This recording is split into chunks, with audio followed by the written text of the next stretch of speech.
hospital ka na. Nagdugo na nga yung ilong, hindi pa totoo yung sampal. Nawala na nga ng malay, nahihilong-hilo na nga, hindi totoo yung sampal.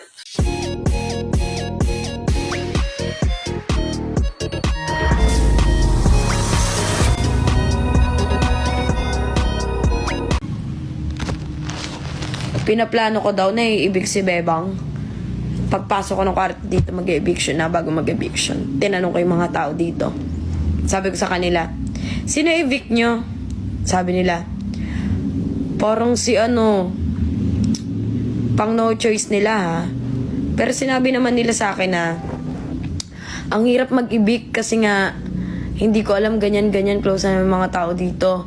So yung iba, may sinasabi sila na, di ba sinabi nila na ang choice nila sana si Ligaya tsaka si Bebang, di ba? Pag no choice nila si Bebang tsaka si Ligaya, nagchat-chat daw ako sa mga tao dito na iibig daw si Bebang. Wow, hala. Nagchat-chat daw ako ganun. Promise walang ganon. Sila dalawa lang nag- Walang ganong eksena, te. Tapos daw, kinakalat, sinusulsulan ko daw yung mga tao dito na si Bebang daw yung iibig. Te, hindi ako nagsulsul ng mga tao dito. Kusa ko silang tinanong, pang no choice talaga nila si Ligaya tsaka si Bebang. Ayun yung mga gusto nilang i-evict.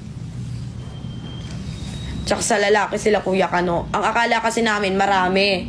Marami yung i-evict. Yung 5 points na yun, akala namin tag-iisa yun.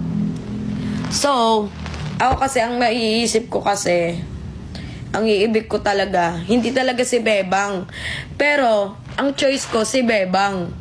Pero ayoko siyang kasi nga sabi ko, kawawa naman. So ayoko siyang i-evict. Kasi nga, uuwi. Ayoko siya kasi sobrang layo niya. Inisip ko yun. Kaya sabi ko, kaibigan ko nga, ang gusto ko talagang i-evict dito, si Kuya Kano. Si Kuya Kano talaga ang gusto ko i-evict. Ba't si Kano? Siyempre si Kuya Kano naman kasi may siya, malapit lang uuwian niya. Eh si Bebang kasi Batangas pa. Ayun yung inisip ko. Alam niyo yung mahirap dyan sa Bebang na yan. Over in action kasi over sa reaction siya. Hindi niya agad inaalam, tapos sobra-sobra yung pag-aano niya. Dapat si Kuya Kano yung i-evict ko. Eh pinili naman kasi ni si Kelvin. Ba't si Kelvin naman pinili niya? Kulang. Iba na lang. Hindi.